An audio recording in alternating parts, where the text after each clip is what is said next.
মুখ্যমন্ত্রীর প্রশংসায় মানস ভূঁইয়া। মেদিনীপুরের সন্তান হিসেবে শুভেন্দুকে দেখে গর্ব হয়। হারের জন্য আমি দায়ী মানস ভূঁইয়া। দলের একাংশের বিরুদ্ধে ক্ষোভ উগড়ে দিলেন মানস ভূঁইয়া। পাশাপাশি তিনি মুখ্যমন্ত্রী শুভেন্দু অধিকারীর প্রশংসা করলেন।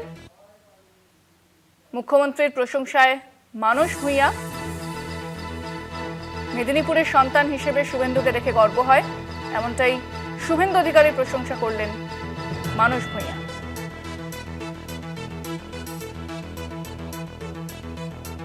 দলের একাংশের বিরুদ্ধে ক্ষোভ উগড়ে দিলেন মানস ভূঁইয়া।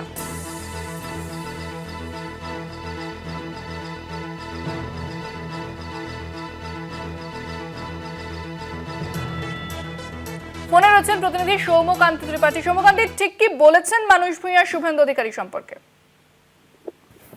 জানিয়ে রাখি, সেটা হচ্ছে যে আজকে মানস ভূঁইয়া সাংবাদিক সম্মেলন ডেকেছিলেন তার দলীয় কার্যালয়ে, এবং সেই দলীয় কার্যালয়ে মানস ভূঁইয়া সাংবাদিক সম্মেলন ডেকে শুভেন্দু অধিকারী ভূয়সী প্রশংসা করেন। তিনি বলেন শুভেন্দু অধিকারী তিনি তার খুব স্নেহের, এবং তিনি যখন কংগ্রেস করতেন সেই সময় থেকেই তার সঙ্গে পরিচয়, এবং শুভেন্দু অধিকারী বাবা শিশির অধিকারী তিনি কংগ্রেসের বর্ষিয়ান নেতা ছিলেন এবং তিনি তাকে শ্রদ্ধা করেন।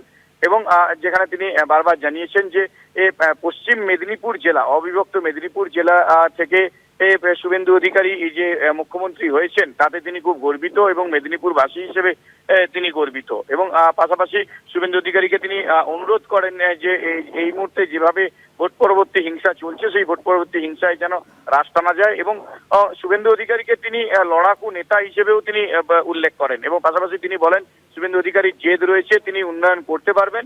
এবং শুভেন্দু অধিকারী যে মেদিনীপুরে অজয় বাবুর পরে তিনি মেদিনীপুরের একজন থেকে মুখ্যমন্ত্রী হয়েছেন সেটাকে তিনি প্রশংসা করেন, এবং তিনি বলেন যে শুভেন্দু অধিকারী তার বড় স্নেহের পাত্র, এবং তিনি ছোটবেলা থেকেই তার রাজনীতি দেখেছেন এবং তার রাজনীতিকে তিনি সমর্থন করেন বলে জানিয়েছেন মানস ভূঁইয়া।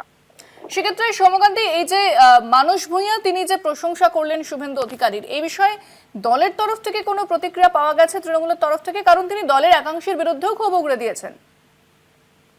জানিয়ে রেখে আজকে মানস ভূঁইয়া সাংবাদিক সম্মেলন করে কিন্তু শুধুমাত্র যে শুভেন্দু অধিকারী প্রশংসা করেছেন তা নন, তিনি কিন্তু উষ্মা প্রকাশ করেছেন দলের এক শ্রেণীর নেতাদের বিরুদ্ধে, এবং তিনি শুধুমাত্র যে জেলার নেতা উল্লেখ করছেন তা নয়, জেলা থেকে রাজ্যের এক শ্রেণীর নেতাদের উপরে কিন্তু ক্ষোভ প্রকাশ করেছেন। তিনি বলেছেন যে এই সমস্ত নেতাদের কারণেই কিন্তু দলের এই আজকে শোচনীয় পরিস্থিতি। পাশাপাশি তিনি উল্লেখ করে গিয়েছেন যে তিনি যে প্রদেশ কংগ্রেসের সভাপতি ছিলেন, এবং যে সময় তিনি 2011 সালে তৃণমূল কংগ্রেসকে সমর্থন করেছিলেন, তারই তিনি প্রদেশ কংগ্রেসের সভাপতি থাকাকালীন তিনি সেই সময় কিন্তু তিনি তৃণমূল কংগ্রেসকে সমর্থন করেছিলেন এবং তৎকালীন মুখ্যমন্ত্রী মমতা বন্দ্যোপাধ্যায়কে সমর্থন করেছিলেন।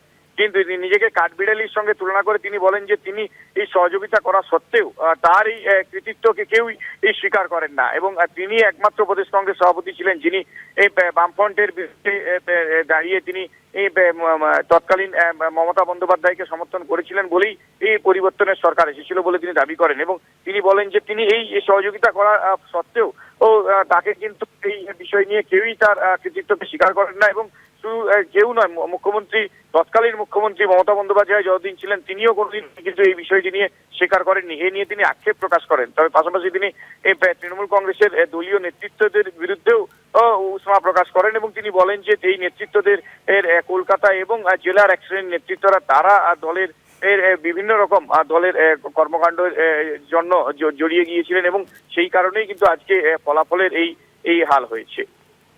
একেবারে ধন্যবাদ সৌম্যকান্তি।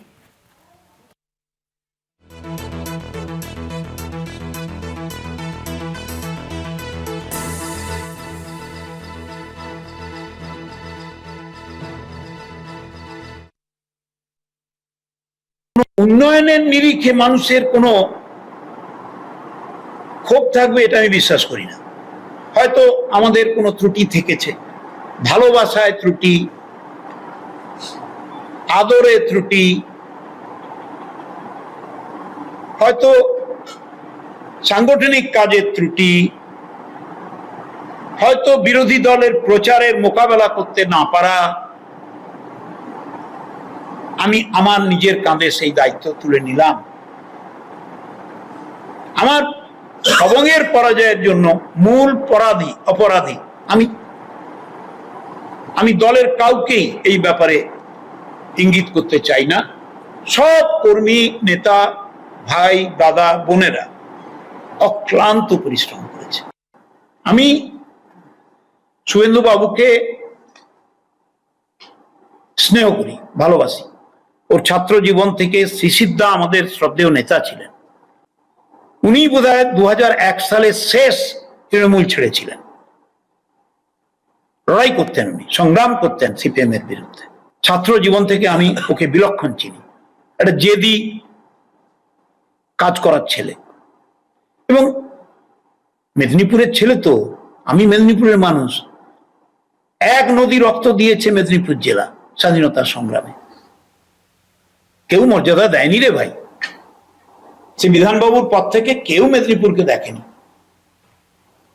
রাজনৈতিক আজকে শুভেন্দু বাবু যেহেতু মেদিনীপুরের একটি সন্তান, আমি একজন মেদিনীপুরের মানুষ, আমার তো ভালো লাগছে তিনি মুখ্যমন্ত্রী।